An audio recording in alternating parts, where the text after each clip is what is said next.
Expand your client base using AI. Zuri.k matches service providers by showcasing their services to potential clients online. It's free.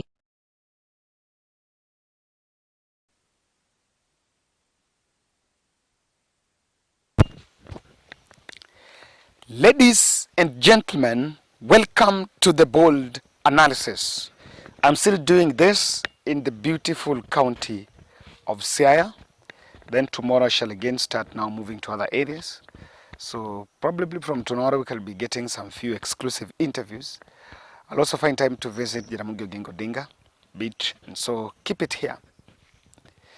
The math is not mathing, in the words of Mutahi Ngunyi, and a storm is brewing in William Ruto's deep state. The deep state is no longer deep, and it's now becoming shallow, that anyone can see where and what is their conduct.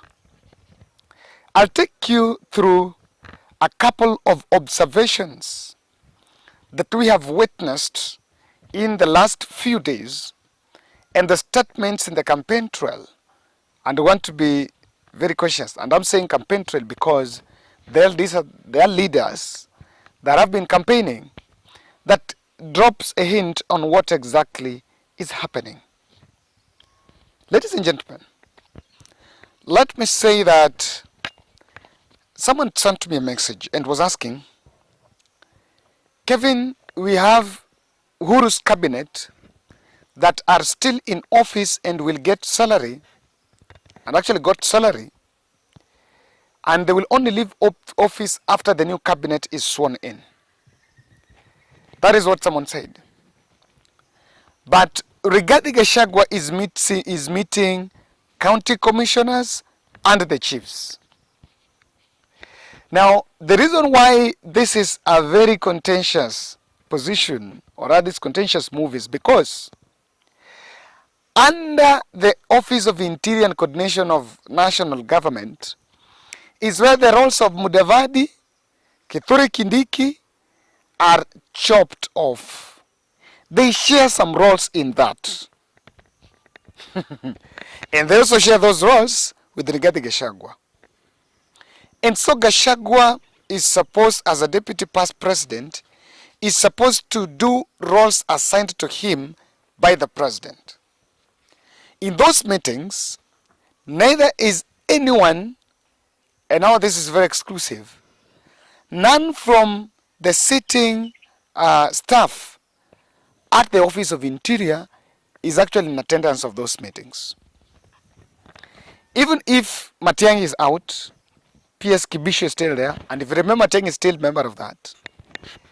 And he's meeting the chiefs and going to the barazas and speaking about what they're going to do, neither speaking on the state capture stories, on how the police will not be used to weaponize political weapons and so.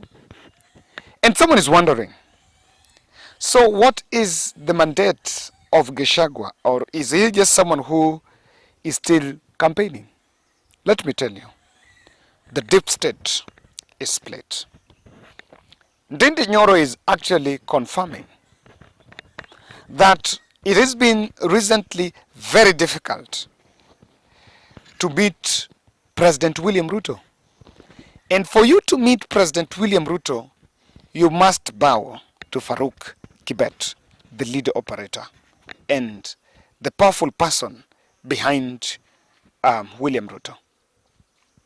And they attended a homecoming ceremony, I think, by Farouk that was in Uasin Gishu.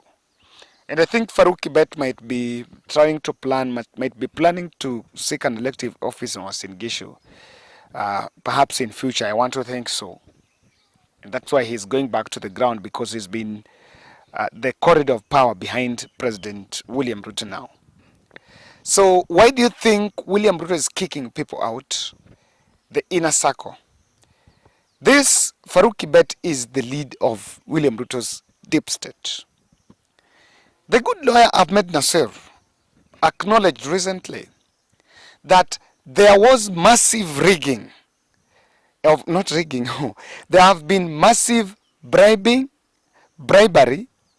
in the just recent concluded process of shortlisting candidates for the PS posts. Initially, 14,000 people applied.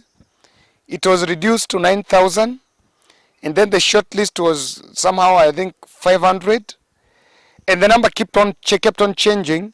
Some names being added, others being reduced, others being removed. And of course, that has created a storm in this country. In fact, I can tell you that under the public service protocols, and I think the rules of engagement there, someone can head to court and challenge the just concluded process of even shortlisting those candidates. This, I expect, someone will go to court and challenge that process. So what does that seem to show? That things are not so tight at the presidency.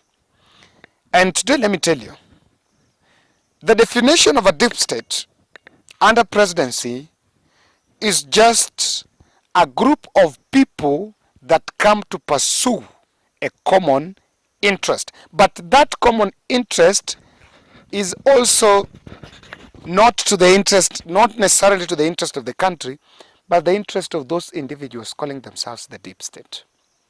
So, what do you think is causing that split? Kindly subscribe to our channel. And also, I want to say thank you to those who have been supporting the camera purchase campaign that I'm running, only to raise 80,000 to buy an extra camera, another camera, so that I can have two to help me facilitate exclusive interviews that I'm making, because interviews you need two cameras, one for the main and the other to take the other videos, the cutaways that are needed. So those who've been doing that, I want to still say thank you. I've got now 17,700. We are short with only now 63,000. If only 1,200 people can donate 50 shillings, then in the next 10 days, we are going to have that camera. I believe that we are going to buy the camera on 23rd. So kind of feel free to donate and help us as Bold family to get another camera. This will be going a long way in promoting and even helping us boost the quality of our content, and also as we venture into the exclusive interviews. The number is there, 0710 62 78 89, Kevin Olo. Now, what is really playing out? The biggest challenge on this government chair, and why Ruto's deep state are not united in one front, is number one, the Rift Valley equation. Let me say, people were shocked when the PS list came, and apart from Uhuru's sympathizers who are really in Uhuru's government, I saw people creating and getting shocked and a bit surprised by the fact that majority of the names that were shortlisted were actually from William Ruto's wing, or rather William Ruto's Rift Valley backyard.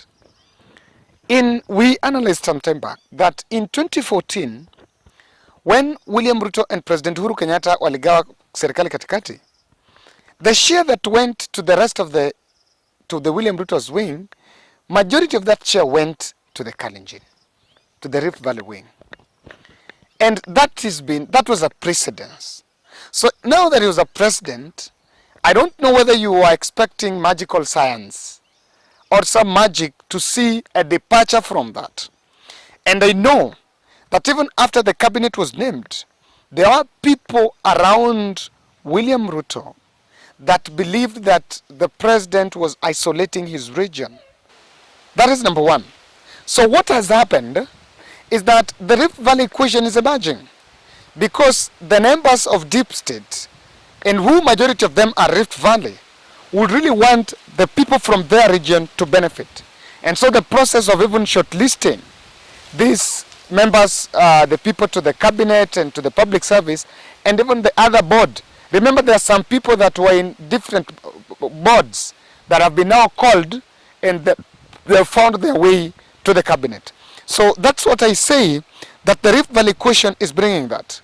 But apart from it, you will also acknowledge that Musalia Mudavadi is been missing and will only attend events, that official events of William Ruto, and not really in working in coherence with Rigathi Gachagua and also Kindiki. So Rigathi, Kindiki, Mudavadi, there is some Cold War happening, and this is because of a perception you can see that Rigathi Gachagua is overstepping his mandate. And what is happening, and by the way you can blame Rigathi Gachagua for everything, but the problem here is there are people that are still in campaign mode, and why they are remaining in the campaign mode is they want to take credit for William Ruto's presidency. And I normally look at them and laugh. In the fullness of time, I can say that what transpired at IBC and what transpired at Supreme Court is something beyond the Mount Kenya politicians that are now going to Rift Valley to go and brag that they made Ruto the president. The reason why Rigathi Gachagua, Ndindi Nyoro are trooping in Rift Valley with the message of William Ruto is our son, tulimuga mkono, tulifanya nini, all those statements, the credit they're taking to on William Ruto's president is a default credit. I can tell you. They're not the people that made William Ruto the president. And because they've remained in that campaign mode, they're remaining in that campaign mode because of their hangover. They want to take credit to boost their portfolio, or rather to boost their stake in William Ruto's government. And that seems to be working against the interest of the deep state, because now many people would want, many people are now advising President William Ruto that you need now to pull the surprise unity card. You must show the country that you vote for the unity. Now, there are unmet boardroom promises. Hey, hapa, I can tell you, there are people who are expecting to go to the cabinet. And now they have to be reduced to the other CS positions or PS positions. Those, there are promises that were given that maybe mimi naenda kukupatia. The people who are to be nominated to the parliament, to ELA, who now are not seeing that probability. This group is disgruntled, they are unhappy, and they are seeing that perhaps they've been shortchanged. This disgruntled group is the group that is now putting pressure on William Ruto, and that is why I can tell you that there are members of that deep state that are not in coherence. And that is why you will see that people are coming to speak independently. They're saying, this is it, this is it. Remember, in many instances, Rigathi Gachagua have spoken on his personal capacity, saying, we have decided, we have given order, but it's about him himself. This is because of campaign hangover. That's my bold, guys, and thank you again for supporting this channel.